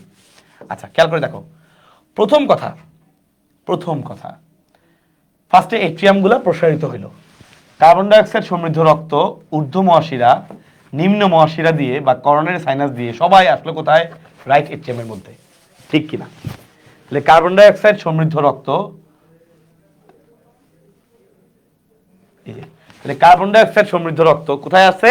রাইট এট্রিয়ামে। একইভাবে একই সময় যেহেতু এট্রিয়ামগুলো প্রসারিত আছে, পালমোনারি শিরার মাধ্যমে অক্সিজেন সমৃদ্ধ রক্ত কোথায় আসছে? লেফট এট্রিয়ামে। দুইটা ঘটনা একসাথে ঘটতেছে, ঠিক আছে? আচ্ছা, নেক্সট, যেহেতু এট্রিয়ামের মধ্যে রক্ত দিয়ে ফিল আপ হয়ে গেছে, এট্রিয়ামের মধ্যে রক্ত দিয়ে ফিল আপ হয়ে গেছে, তাহলে এট্রিয়ামে এখন হবে সংকোচন। সংকোচনটা কেন বলি? সিস্টোল। এই সংকোচনটা প্রথম দিকে অনেক ফাস্ট হয়, অনেক স্পিড হয়, এটাকে বলে ডাইনামিক পর্যায়। ডাইনামিক, অনেক fast, motive if, you are dynamic person, very active. আর পরের ধাপটা একটু স্লো হয়, ওটাকে বলে এ ডাইনামিক পর্যায়। জাস্ট একটু আইডিয়া নিয়ে রাখলাম। সো ভাইয়া সংকোচন হইল। এখন সংকোচন হলে কি হয়? এখানে একটা কপাটিকা আছে, নাম হলো ট্রাইকাসপেড কপাটিকা, ও যায় খুলে রক্ত নিচের দিকে নেমে আসে। আবার এখানে যে কপাটিকা, ও খুলে যায় বাইকাসপিড, রক্ত চলে আসে এই নিচের দিকে। সো রক্ত এখন কোথায় আছে? রক্ত এখন আছে ভেন্ট্রিকলের মধ্যে। এই ভেন্ট্রিকলে যে রক্ত আসছে, তাহলে ভেন্ট্রিকল কি করবে এখন? সংকোচন, ভেন্ট্রিকলের সিস্টোল, দাও ঠেলা, দাও চাপ। এই চাপের ঠেলায় এইখানে পালমোনারি ধমনীর মুখে যে কপাটিকা, নাম হলো সেমিলুনার কপাটিকা বা পালমোনারি কপাটিকা, বা এই এওর্টার মুখে যে কপাটিকা, এওর্টিক কপাটিকা, এগুলো যায় খুলে রক্ত এক ধাক্কায় পালমোনারি ধমনীর মাধ্যমে রক্ত চলে যায় ফুসফুসে। পালমোনারি ধমনীর মাধ্যমে রক্ত কই চলে যায়? ফুসফুসে। আর এখানেও সেম, এওর্টার মুখের কপাটিকা খুলে গেলে কি হবে? এওর্টার মাধ্যমে রক্ত চলে যাবে সারা দেহে। এই যে তাহলে খেয়াল করে দেখো, একদিকে কার্বন ডাইঅক্সাইডের কাহিনী, কার্বন ডাইঅক্সাইড আসতেছে চলে যাচ্ছে ফুসফুসে, আর এদিকে অক্সিজেন যুক্ত রক্ত আসতেছে এসে চলে যাচ্ছে আবার সারা দেহে। এই যে একদিকে কার্বন ডাইঅক্সাইড, একদিকে অক্সিজেন। যেহেতু একদিকে কার্বন ডাইঅক্সাইডের পরিবহন হয়, একদিকে অক্সিজেনের পরিবহন হয়, দুইটা চক্র, তাই না? এইটা একটা চক্র। এই যে খেয়াল করে দেখো, এভাবে এসে এইভাবে, এটা একটা চক্র, আবার এভাবে এসে এইভাবে, এটা আরেকটা চক্র। এই জন্য এটাকে বলা হয়, মানুষের হৃৎপিণ্ডকে বলা হয় দ্বিচক্রী বা দ্বিবর্তনী সংবহন। এই জন্য ভাই মানুষের হৃৎপিণ্ডের এই সংবহন প্রক্রিয়াটাকে আমরা বলি দ্বিচক্র বা দ্বিচক্রী বা দ্বিবর্তী সংবহন। কারণ এখানে দেখতেই পাচ্ছ ভাইয়া, তুমি স্পষ্ট দেখতে পাচ্ছ সুন্দর মতো, এখানে এক পাশে কার্বন ডাইঅক্সাইড যুক্ত রক্ত পরিবাহিত হয়, কার্বন ডাইঅক্সাইড যুক্ত রক্ত একটা সুন্দর চক্র চলে যায় ফুসফুসের মধ্যে। এই যে কার্বন ডাইঅক্সাইড যুক্ত রক্ত, আমি স্পষ্টভাবে তোমাকে লাস্ট একটা ছবিতে দেখা দিচ্ছি, যেন তোমার আর ইনশাল্লাহ ঝামেলা না হয়। চলে যাবে কোথায়? ফুসফুসের মধ্যে। এই যে ফুসফুসের মধ্যে চলে গেল কার্বন ডাইঅক্সাইড সমৃদ্ধ রক্ত, এই যে ওখানে চলে যাবে ফুসফুসের মধ্যে চলে গেল কার্বন ডাইঅক্সাইড সমৃদ্ধ রক্ত, ভেরি গুড। আবার অক্সিজেন যুক্ত রক্ত, খেয়াল করো ভাইয়া, এই যে অক্সিজেন যুক্ত রক্ত আসছিল, এই যে মাঝখানে ক্রস করে চলে গেল অক্সিজেন যুক্ত রক্ত, এই যে আরেকটা চক্রের মতো গঠন করে সে চলে গেল অক্সিজেন যুক্ত রক্ত সারা দেহে, অক্সিজেন যুক্ত রক্ত চলে গেল সারা দেহে। এই জন্য এই চক্রটাকে আমরা বলি দ্বিচক্রী সংবহন। আশা করি ইনশাল্লাহ আজকের পরে আর মাস্টার বায়োলজি কোনো স্টুডেন্টের ইনশাল্লাহ এই হৃৎপিণ্ডের রক্ত সংবহন প্রক্রিয়া কখনোই ভুল হবে না ইনশাল্লাহ। এতটুকু বেসিক যার আছে, 4টা পয়েন্ট আমি বলছি একদম ক্লিয়ার কাট, সে ইনশাল্লাহ কখনোই আটকাবে না। আমার বিশ্বাস তুমি তোমার স্টুডেন্টদেরকে, তোমার ফ্রেন্ডদেরকে, তোমার স্টুডেন্টদেরকে তুমি ইনশাল্লাহ আজকের পর থেকে এটা বুঝাইতে পারবা। আমাকে সবাই জানাও, সবাই ক্লিয়ার কিনা ভাইয়া। I will be honored, inshallah.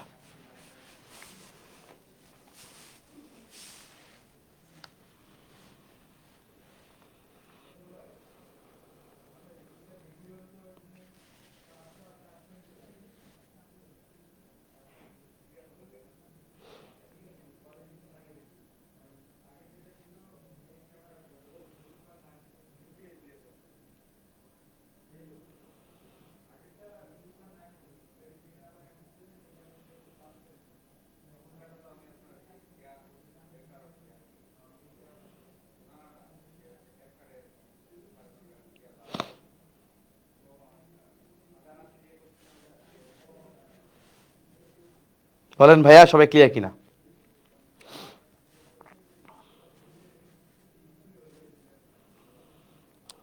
Clear? আলহামদুলিল্লাহ, সবাই স্পষ্ট বুঝতে পারছেন? মাশাল্লাহ, থ্যাংক ইউ থ্যাংক ইউ। তাহলে আমাদের আলহামদুলিল্লাহ এই রক্ত সংবহন প্রক্রিয়াটা শেষ। এখানে টাইমিং আছে, সেই টাইমিংটা তোমাকে ভাইয়া বলে রাখি। এই টাইমিংটা মনে রাখার জন্য একটা টেকনিক আছে যে কার কতক্ষণ সময় লাগে, এটা এমসিকিউর জন্য ইম্পর্টেন্ট। মনে রাখবা ভাইয়া, I think AD 0.7 VD 0.5, right? AD 0.7, টেকনিকটা হচ্ছে এটা মনে রাখার জন্য, এডি 0.7 ভিডি 0.5। টেকনিকটা বললাম, সময়ের টেকনিকটা মুখস্থ করে ফেলবা ভাইয়া। এডি 0.7 ভিডি 0.5, এটা মানে হচ্ছে এ মানে এট্রিয়াম, ডি মানে ডায়াস্টোল। তাহলে এট্রিয়ামের ডায়াস্টোলের সময় লাগে 0.7 সেকেন্ড। তাহলে এট্রিয়ামের ডায়াস্টোলে কত? 0.7। আমরা জানি আমাদের মোট সময়টা হচ্ছে টোটাল সময়, একটা কার্ডিয়াক চক্রের টোটাল সময় হলো 0.8 সেকেন্ড, তাই না? 0.8 সেকেন্ড। তাহলে এট্রিয়ামের ডায়াস্টোলে যদি 0.7 লাগে, তাহলে এট্রিয়ামের সিস্টোলে কত হবে? 0.1, যোগ করলে আমার 0.8 হইতে হবে।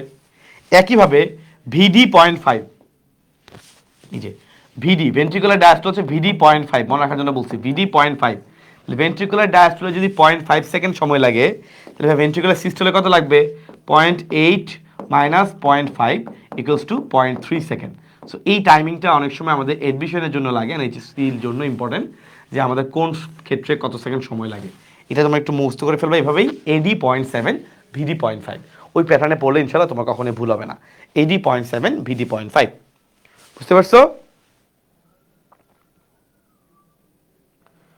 বুঝতে পারছেন ভাইজান? ক্লিয়ার কিনা সবাই আমাকে বলেন।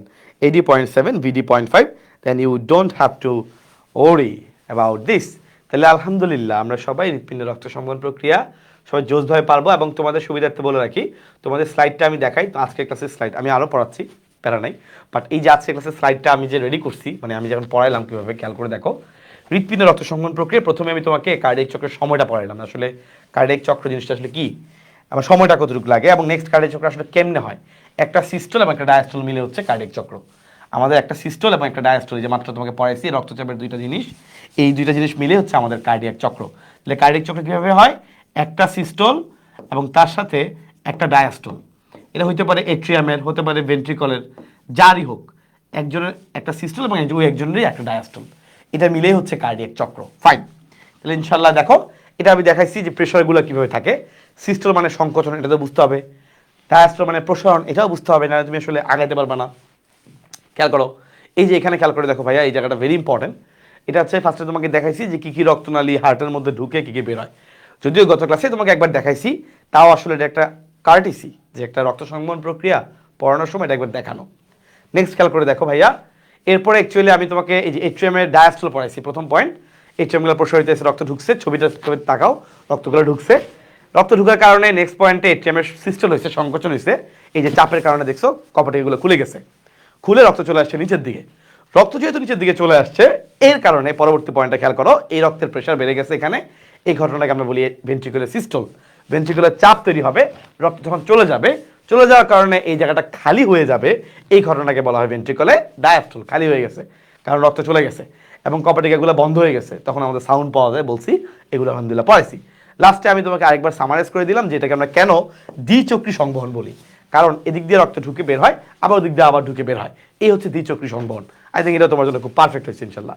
এইটা হচ্ছে আমাদের আলহামদুলিল্লাহ হৃৎপিণ্ডের রক্ত সংবহন প্রক্রিয়া ইন টোটাল, ঠিক আছে? এখন আমি তোমাকে যেটা পড়াবো সেটা হচ্ছে হৃৎপিণ্ডের মায়োজেনিক নিয়ন্ত্রণ। কি বলেছি ভাইয়া? হৃৎপিণ্ডের মায়োজেনিক নিয়ন্ত্রণ, এটা আসলে মানে কি ভাইয়া? হৃৎপিণ্ডের মায়োজেনিক নিয়ন্ত্রণ বলতে কি বোঝায় তোমাদেরকে ভাই গত ক্লাসে একটু পড়িয়েছি, তারপর এখন আবার পড়াচ্ছি। খেয়াল করে দেখো, হৃৎপিণ্ডেও কিন্তু কখনোই আমাদের ব্রেইন দিয়ে কন্ট্রোল হয় বিষয়টা এমন না। তুমি যদি চাও, তুমি চাইলেই যে তোমার হার্টকে তুমি কন্ট্রোল করতে পারবা, বিষয়টা মোটেই এমন না যে ভাই আমার মনে হচ্ছে এখন হার্ট দুক করা উচিত, হার্ট বিট দেওয়া উচিত, তাহলে কি বিট দিতে পারবো? পারবো না। কারণ তোমার হার্ট অ্যাকচুয়ালি কন্ট্রোল হয় তার নিজস্ব মাংসপেশি দিয়ে। হৃৎপিণ্ডের কিছু পেশি, মাংসপেশি বিশেষায়িত হয়ে ওরা নিজেরাই নিজের উদ্দীপনা তৈরি করে। স্পেশাল ক্ষমতা দিচ্ছে আল্লাহ, যে হৃৎপিণ্ডের মাংসপেশিগুলা কিছু এমন রূপান্তরিত আছে, কিছু এমন বিশেষায়িত আছে যেটা নিজের থেকে নিজে কন্ট্রোল করতে পারে ভাইয়া। এইটাকে বলা হয় এই যে নিজের মাংসপেশি দিয়ে নিজেকে নিয়ন্ত্রণ করা, মায়ো শব্দের অর্থ হলো মাংসপেশি। এই যে নিজের মাংসপেশি দিয়ে নিজেকে কন্ট্রোল করা, নিজের মাংসপেশি দিয়ে নিজেকে নিয়ন্ত্রণ করা ভাইজান, এটাকে বলা হয় মায়োজেনিক নিয়ন্ত্রণ। কি বলা হয়? মায়োজেনিক নিয়ন্ত্রণ। কথা শেষ। এখন এই মায়োজেনিক নিয়ন্ত্রণ আসলে কিভাবে হয়, ঠিক কি কি উপাদান আছে এই মায়োজেনিক নিয়ন্ত্রণে, ভেরি ইম্পর্টেন্ট। খেয়াল করে দেখো, এই মায়োজেনিক নিয়ন্ত্রণটা মূলত কিভাবে হয়? কিছু রূপান্তরিত হৃদপেশি দিয়ে, এই মায়োজেনিক নিয়ন্ত্রণটা কন্ট্রোল হয়। Very good. এখন আমরা পড়বো এই রূপান্তরিত হৃদপেশিগুলো আসলে ভাইয়া কি কি। আমরা পড়বো যে রূপান্তরিত হৃদপেশিগুলো কি কি। নাম্বার 1, প্রথমেই SAN, এটার মানে কি ভাইয়া? SN মানে হলো সাইনো এট্রিয়াল নোড। আমি আগে বাংলা লিখি, তারপর বোঝাচ্ছি। সাইনো এট্রিয়াল নোড ভাইজান খুবই ইজি। সাইনো এট্রিয়াল নোড, এইটার যদি ছবিটা আঁকি এটা কেমন হবে? ধরো ভাইয়া এইটা হচ্ছে তোমার হার্ট, এটা একটু গোল না দিয়ে,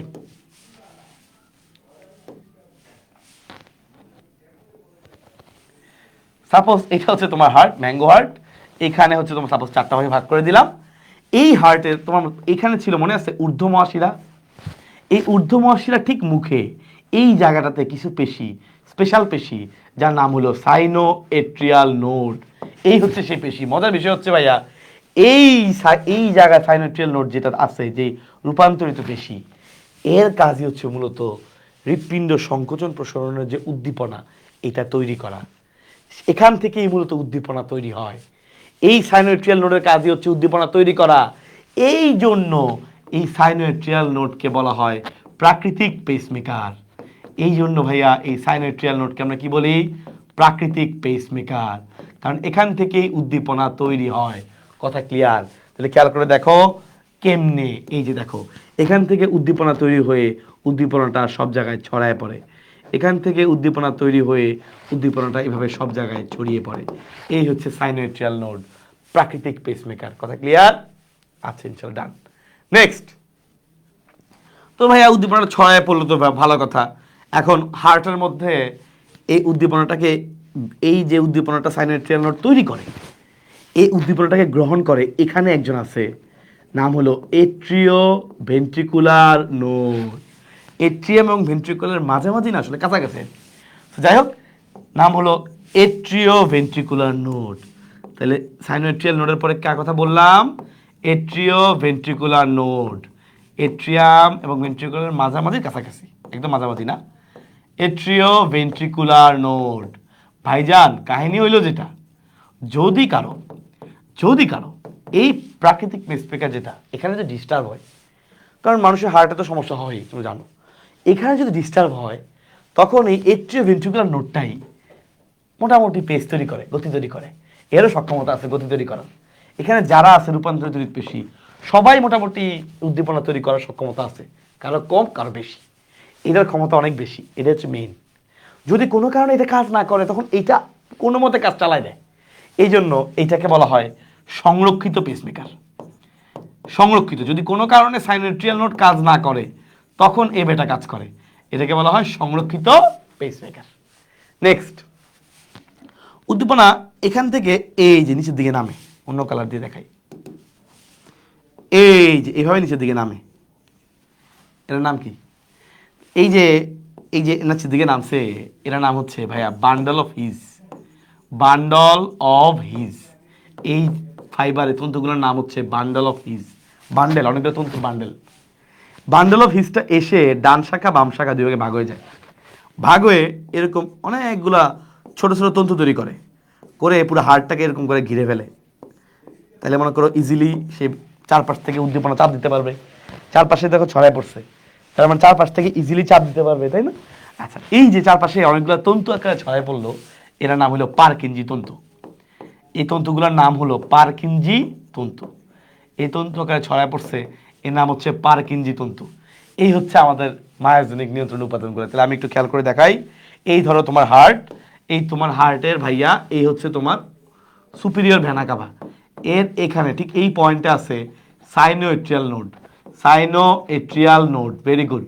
নেক্সট, সাইনোএট্রিয়াল নোড থেকে যে উদ্দীপনা তৈরি হয়, উদ্দীপনাটাকে বলা হয় অ্যাকশন পটেনশিয়াল। মেডিকেলে গেলে আরো ভালো করে পড়বো ইনশাল্লাহ।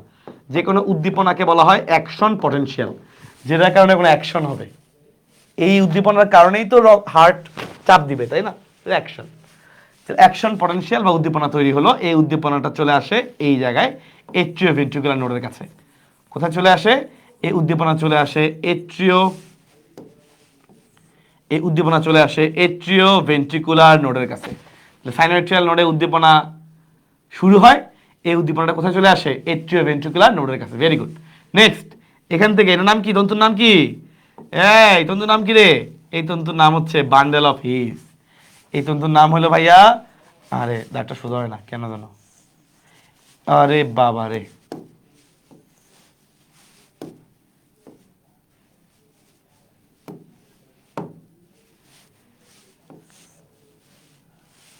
কি ব্যাপার? আচ্ছা কি হতা है? ওকে, এই ভিতরে সুন্দর সুন্দর হয়েছে। তাহলে এই দাগটা এটা দিলাম, এর নাম হচ্ছে বান্ডেল অফ হিস। কি নাম? Bundle of his. ওখান থেকে উদ্দীপনাটা কোথায় আসবে ভাইজান? এই যে হার্টের দুই জায়গায় ছড়ায় পড়বে তন্তু আকারে, ডান শাখা বাম শাখা হয়ে এই তন্তুর মতো করে ছড়ায় পড়বে হার্টের মধ্যে। ছড়ায় পড়ছে, হার্টের মধ্যে ছড়ায় পড়ছে। এই যে ডান শাখা বাম শাখা হয়ে হার্টের মধ্যে ছড়ায় পড়ছে। ঠিক আছে, এগুলোকে আমরা বলবো পারকিনজি তন্তু। কি বলবো? পারকিনজি তন্তু। পারকিনজি তন্তু। পারকিনজি তন্তু। কথা বুঝতে পারছো? এই যে এভাবে উদ্দীপনাটা ছড়ায় পড়ে। এটাই হচ্ছে হৃৎপিণ্ডের মায়োজনিক নিয়ন্ত্রণ, নিজেকে নিজে কন্ট্রোল করে। ওর আলাদা কোনো স্নায়ু দিয়ে নিজে কন্ট্রোল করতে হয় না।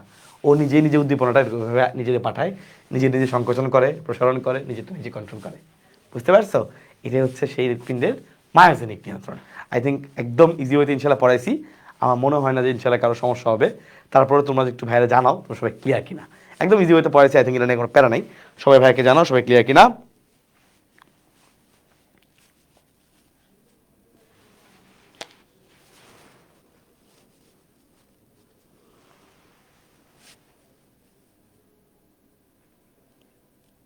আচ্ছা, আজকে ক্লাসের টাইমিং মনে হয় পোস্ট করা হয়নি। I think I have a very big mistake.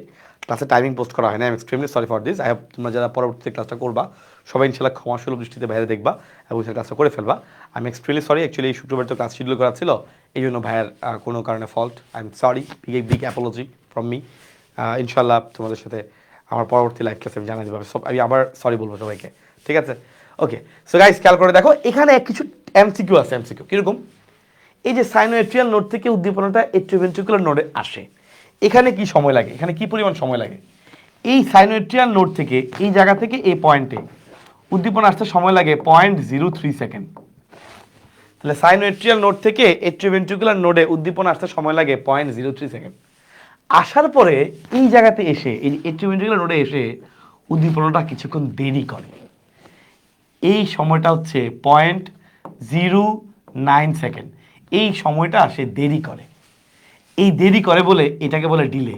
এটাকে বলে এভি নোডাল ডিলে। যেহেতু এখানে দেরি করে জন্য বলে ডিলে। যেহেতু এখানে দেরি করে জন্য বলা হয় ডিলে, এভি নোডাল ডিলে। এখান থেকে বান্ডেল অফ হিজে আসতে সময় লাগে 0.04 সেকেন্ড এই বান্ডেল অফ হিজের মাধ্যমে নামতে। সো আলটিমেটলি দেখো, এট্রিয়াম থেকে উদ্দীপনা ভেন্ট্রিকলে পৌঁছাইতে মোট সময় লাগে 3, 9, 3, 12, 12, 4, 16 0.16 সেকেন্ড। তাহলে উদ্দীপনাটা এট্রিয়ামে যখন শুরু হয় তারপরে আলটিমেটলি ভেন্ট্রিকলে পৌঁছাইতে তার সময় লাগে, যোগ করে দেখো, 0.16 সেকেন্ড।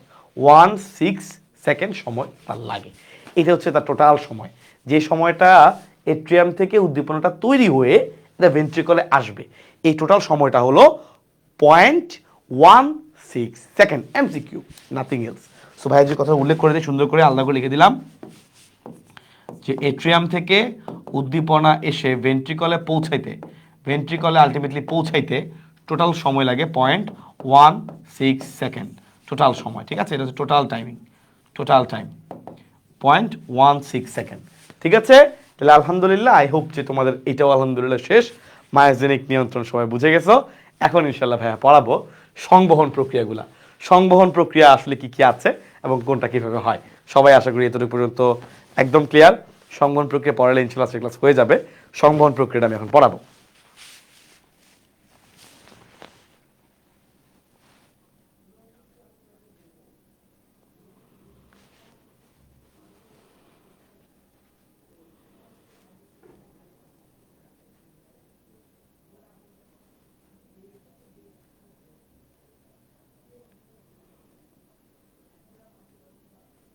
আচ্ছা, যারা যারা ক্লাসটা পরে হলেও করতেছিস ভাইয়া, তোমরা একটু কষ্ট করে ভাইয়াকে অবশ্যই টাইমিংটা জানাই দিও। যারা যারা রিয়েক্টের মাধ্যমে, যারা যারা পরবর্তীতেও ক্লাসটা করবা, তোমরা একটু রিয়েক্টের মাধ্যমে তুমি জানাই দিও যে ক্লাসটা করছো। I will be happy, I will be pleased ইনশাল্লাহ। ঠিক আছে, আমার ভালো লাগবে যে আমার পোলাপানগুলো ক্লাসটা করছে সবাই আলটিমেটলি।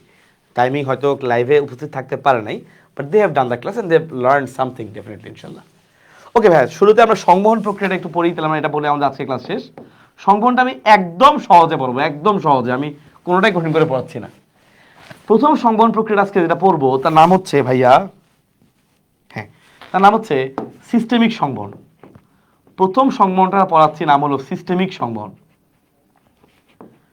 আচ্ছা, তোমাদেরকে একটা আমি আমার ইউটিউবের চ্যানেল থেকে একটা লিঙ্ক শেয়ার করে দিব, যে হৃৎপিণ্ডের, এটা আমি লিঙ্ক শেয়ার করে দিলে তোমরা সেটা ক্লাসটা করে ফেলবা। ছোট্ট একটা ভিডিও আছে একটা ভাইয়ার, সেটা হচ্ছে হৃৎপিণ্ডের লম্বচ্ছেদ, কীভাবে তুমি শর্ট টেকনিকের মাধ্যমে কীভাবে লম্বচ্ছেদ আঁকবা।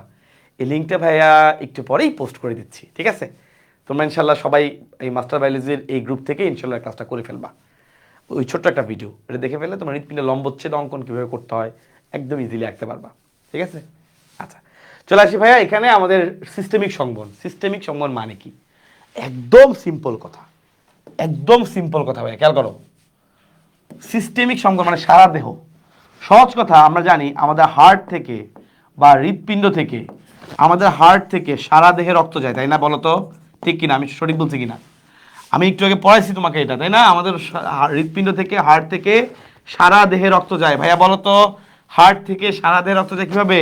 পড়াইছি ভাইয়া, অ্যাওর্টা, অ্যাওর্টা বা মহাধমনীর মাধ্যমে, অ্যাওর্টা বা মহাধমনীর মাধ্যমে সারা দেহে রক্ত যায়। আবার আবার একইভাবে সারা দেহ থেকে রক্ত হার্টে আসে। সারা দেহ থেকে রক্ত হার্টে আসে কেমনে? পড়াইছিলাম, দেখো এখানে ছিল তোমাদের লেফট এট্রিয়াম, এখান থেকে রক্ত মহাধমনী বা এই অ্যাওর্টা ছিল এটা, তাই না? এই অ্যাওর্টার মাধ্যমে অক্সিজেন সমৃদ্ধ রক্ত সারা দেহে গেছে, তাই না? Very good. আবার সারা দেহ থেকে কার্বন ডাইঅক্সাইড সমৃদ্ধ রক্ত, মনে আছে? সারা দেহ থেকে কার্বন ডাইঅক্সাইড সমৃদ্ধ রক্ত সারা দেহ থেকে আসছিল কিভাবে? হার্টে আসছিল কিভাবে? ঊর্ধ্ব মহাশিরা মানে সুপিরিয়র ভেনা কাভা আর নিম্ন মহাশিরা বা ইনফিরিয়র ভেনা কাভা, এই দুইজনের মাধ্যমে সারা দেহ থেকে, মনে আছে ভাইয়া? সারা দেহ থেকে কার্বন ডাইঅক্সাইড সমৃদ্ধ রক্ত হার্টে আসছিল, আর হার্ট থেকে অক্সিজেন সমৃদ্ধ রক্ত অ্যাওর্টার মাধ্যমে সারা দেহে গেছে। এই যে হৃৎপিণ্ডের সাথে সারা দেহের যে সম্পর্ক, এইটাকে বলে সিস্টেমিক সংবহন। এর চেয়ে আর ইজি করে পড়ানো কি কোনো দরকার আছে? ইনশাল্লাহ নাই, ঠিক আছে? ওকে, তাহলে এই হার্টের সাথে সারা দেহের যে সম্পর্ক, হার্ট থেকে সারা দেহে যাবে, সারা দেহ থেকে হার্টে আসবে, এটা তো আমি পড়াই ফেলছি। এই কার্বন ডাইঅক্সাইডের মধ্যে রক্ত ঢুকলো, এই যে অক্সিজেন যুক্ত রক্ত বেরিয়েছে, সারা দেহে গেছে। এই যে সারা দেহের সাথে আমি একদম উল্লেখ করে দিচ্ছি, একদম ক্লিয়ার কাট উল্লেখ করে দিচ্ছি, একদম ক্লিয়ার কাট উল্লেখ করি, সারা দেহের সাথে, এই যে সারা দেহের সাথে হার্টের যে সম্পর্ক, এটাই হচ্ছে সিস্টেমিক সংবহন। আলহামদুলিল্লাহ, ডান। এবার আসে পরেরটা, পরেরটা হচ্ছে, দেখো, নাম হচ্ছে পালমোনারি সংবহন। পরেরটা নাম হচ্ছে পালমোনারি সংবহন। ভাই, এই ক্লাসের স্লাইডটা যে কতটুকু ইম্পর্টেন্ট তোমরা জানো? এই ক্লাসের স্লাইডটা কতটুকু ইম্পর্টেন্ট তোমরা সবাই বুঝতে পারতেছো। এই স্লাইড দেখলে ইনশাল্লাহ সবাই পড়া হয়ে যাবে, একদম স্লাইড দেখে ইনশাল্লাহ। পালমোনারি শব্দের মানে কি রে ভাইয়া? পালমোনারি মানে হচ্ছে ফুসফুস, তাই না? ঠিক কিনা ভাইজান? তার মানে হার্টের সাথে বা হৃৎপিণ্ডের সাথে ফুসফুসের বা লাংসের যে সম্পর্ক, হার্টের সাথে লাংসের, ফুসফুস মানে লাংস, লাংস মানে বাংলা হলো ফুসফুস, এই হার্টের সাথে হৃৎপিণ্ডের সাথে ফুসফুসের যে সম্পর্ক ভাইজান, তাকেই বলা হয় পালমোনারি সংবহন। কিরকম তোমরা বলো তো? হৃৎপিণ্ড থেকে ফুসফুসে কে যায়? বলো, সবাই বলো। মনে আছে? রাইট ভেন্ট্রিকল থেকে বের হয়েছিল পালমোনারি ধমনী, মনে আছে ভাইয়া? রাইট ভেন্ট্রিকল থেকে বের হয়েছিল পালমোনারি ধমনী। হার্ট থেকে কার্বন ডাইঅক্সাইড সমৃদ্ধ রক্ত নিয়ে কোথায় গেছিল? গেছিল হচ্ছে ফুসফুসের মধ্যে। দুই ফুসফুসে দুইটা গেছে, তাই না? দুই ফুসফুসে দুইটা গেছে, মনে আছে ভাইয়া? এই যে হার্ট থেকে কোথায় গেছে? ফুসফুসে। কে গেছে? পালমোনারি ধমনী। আমরা জানি এটা ভুল করার সুযোগ নাই, কারণ ধমনীর মানেই হচ্ছে হার্ট থেকে বের হবে। এই যে হার্ট থেকে বেরিয়েছে, অবশ্যই ধমনী, পালমোনারি ধমনী। আমরা জানি পালমোনারি হচ্ছে উল্টা, কার্বন ডাইঅক্সাইড সমৃদ্ধ রক্ত হবে। নর্মালি ধমনী অক্সিজেন ক্যারি করে, বাট পালমোনারি হলে উল্টা হয়ে যায়। ভেরি গুড, আলহামদুলিল্লাহ, একটা শেষ। এখন নেক্সট, তাহলে ভাই ফুসফুস থেকে হার্টে নিয়ে আসে কে? ফুসফুস থেকে হার্টেই নিয়ে আসে কে? মনে আছে? এই যে এখানে ছিল, কি নাম ছিল তার? চারটা হবে আর কি, সমস্যা নাই। এখানে নাম ছিল হচ্ছে তোমার লেফট এট্রিয়াম। এর মধ্যে মনে আছে অক্সিজেন সমৃদ্ধ রক্ত নিয়ে আসছিল ফুসফুস থেকে। এই যে ফুসফুস থেকে, মনে আছে ভাইয়া, পড়েছিলাম, ফুসফুস থেকে অক্সিজেনযুক্ত রক্ত নিয়ে আসে কে? পালমোনারি শিরা। এই যে পালমোনারি শিরা, এই সম্পর্কটাকে বলা হয় পালমোনারি সংবহন। তাহলে ফুসফুসের সাথে যে সংবহন প্রক্রিয়া, হার্টের সাথে লাংসের যে সংবহন, একদম ক্লিয়ার কাট পড়েছি তো, ইনশাল্লাহ তুমি এমনি পারবা। এই যে এই দুজনের মধ্যে যে ভালোবাসার আদান প্রদান, সেটা হচ্ছে পালমোনারি সংবহন প্রক্রিয়া। তাহলে বুঝছো, একবার সংবহন প্রক্রিয়াটা বুঝলে বাকিগুলো কত ইজি। ঠিক আছে, ইনশাল্লাহ। আচ্ছা, এখন আসি, এটা পড়ার পরে আরেকটা আছে, আচ্ছা সরি, এখন আসি একটা স্পেশাল সংবহন আছে, এটা হচ্ছে নাম হলো পোর্টাল সংবহন। এটা আমি একদম ক্লিয়ার বুঝাচ্ছি, খেয়াল করো সবাই, একটু বুঝো, আমি আজকে ছবি দিয়ে বুঝাবো, খেয়াল করো। পোর্টাল সংবহন, আচ্ছা এটার মানে আসলে কি? স্পেশাল ধরনের সংবহন, খেয়াল করো, আমি না বুঝলে বুঝবা না। খেয়াল করো ভাইয়া, ফার্স্টে ধরো, বুঝো ভাইয়া, বুঝো, বোঝার চেষ্টা করো। ফার্স্টে হচ্ছে ধমনী, তোমরা সবাই জানো ধমনী ভেঙে কি তৈরি হয়, সবাই তোমরা জানো যে ভাইয়া ধমনী ভেঙে তৈরি হয় কৌশিক জালিকা। ভেরি গুড, ধমনী ভেঙে তৈরি হয় কৌশিক জালিকা, তাই না? ওকে, এই যে ধমনী ভেঙে মনে করো তৈরি হইলো কৌশিক জালিকা।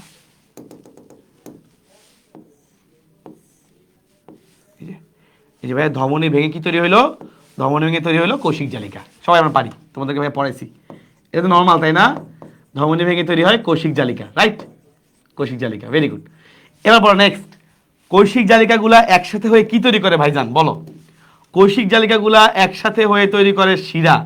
আমার কথায় কেউ ভুল বললে আমি মেনে নিব, বলেন ঠিক না? কৌশিক জালিকাগুলো একসাথে মিলে কি তৈরি করে? শিরা। এই যে আলহামদুলিল্লাহ শিরা তৈরি করলো, ভেরি গুড, ভেরি গুড।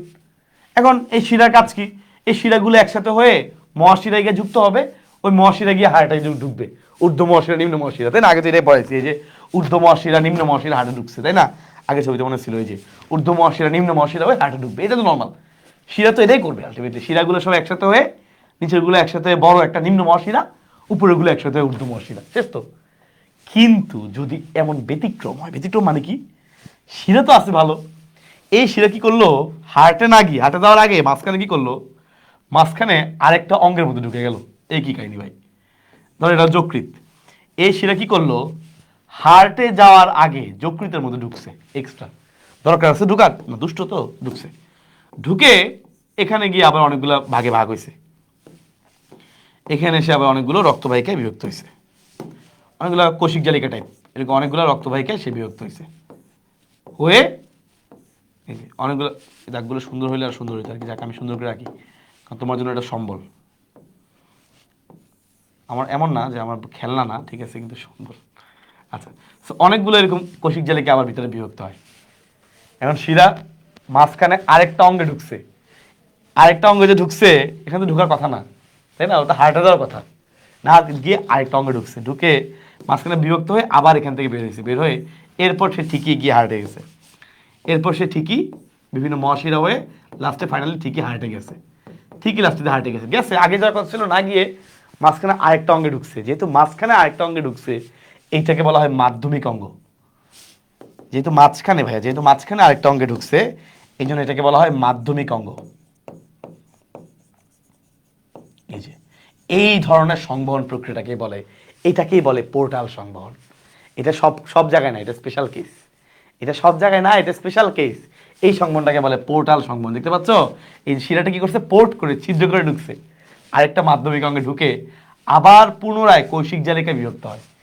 দেখছো, পুনরায় সেকেন্ড টাইম। আমি সুন্দরকে বলতে পারি যে এখানে লিখে দিলাম পুনরায়, তাহলে তোমার বুঝতে আরো দুধবাত হবে, স্লাইড দেখলেই মুখস্থ হয়ে যাবে সব ইনশাল্লাহ। যে পুনরায় কৌশিক জালিকায় বিভক্ত হয়, পুনরায় কৌশিক জালিকায় বিভক্ত হয়ে এরপরে এসে আবার বের হয়েছে। এই সংবহনটাকে বলে পোর্টাল সংবহন। এখন যেহেতু হার্টে ঢুকতেছো, যেহেতু এটা যকৃতে ঢুকছে, যকৃত মানে হচ্ছে লিভার, যকৃত মানে লিভার, লিভারকে আমরা বায়োলজির ভাষায় বলি হ্যাপাটিক, তাই না? এই জন্য এই সংবহন প্রক্রিয়াটাকে বলা হয় হ্যাপাটিক পোর্টাল সংবহন। যেহেতু যকৃতের মধ্যে ঢুকছে, এই জন্য তাকে বলে হ্যাপাটিক পোর্টাল সংবহন। যদি ভাইয়া যকৃতে না ঢুকে, যদি এটা কিডনিতে ঢুকতো, যদি কিডনিতে ঢুকতো, এটা আমাদের বেলায়, মানুষের বেলায় হয় না, এটা অন্য মাছের ক্ষেত্রে হয়। মাছের ক্ষেত্রে কিডনির মধ্যে ঢুকে, কিডনির মধ্যে ঢুকে এই কাহিনীটা করে। কিডনি মানে রেনাল, এই জন্য তখন তাকে আমরা বলি রেনাল পোর্টাল সংবহন। এটা আমরা মূলত রুই মাছের বেলায় পাই, বুঝছো? এটা মানুষের বেলা পাই না। এটা রতে রেনাল, মনে রাখবার টেকনিক, মনে রাখার টেকনিক, রতে রেনাল, রতে রুই মাছ। রুই মাছের মধ্যে আমরা এটা পাই। আর মানুষের মধ্যে আমরা এটা পাই হেপাটিক পোর্টাল। মানুষের মধ্যে আমরা এই হেপাটিক পোর্টালটাকেই পাই। তাহলে মানুষের মধ্যে আমরা কোনটা পাবো? মানুষের মধ্যে পাই হেপাটিক পোর্টাল। আর রুই মাছের মধ্যে কোনটা বললাম? রতে রুই, রতে রেনাল পোর্টাল। এই যে পোর্টাল সংবহন আলহামদুলিল্লাহ শেষ। সবাই ভাইকে বলে ক্লিয়ার কিনা? পোর্টাল সংবহন মনে এর চেয়ে ইজি করে আর কোনোভাবে দরকার নেই।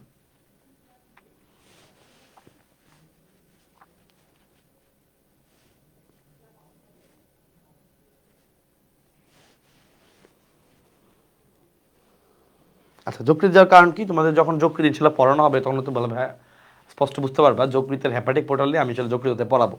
ওই যে তোমাদের যেই পরিপাক অধ্যায় যকৃতের মধ্যে আছে হেপাটিক পোর্টাল, ওই হেপাটিক পোর্টাল অনেক কাজ আছে। কারণ এগুলোর মধ্যে যকৃত অনেক পরিমাণ রক্ত সঞ্চয় করে রাখে এবং যকৃতের মধ্যে অনেক বিপাক প্রক্রিয়া হয়। এই জন্য আলটিমেটলি সবাই যকৃত হয়েই এরপরে যাবে সব জায়গায়, মনে রাখবা। যকৃত হচ্ছে একটা কমন মাধ্যম। এর মধ্যেই তো সকল বিপাকীয় এনজাইমগুলো থাকে, বিপাক প্রক্রিয়াগুলো ঘটে, অনেক কাহিনী যকৃতের মধ্যে।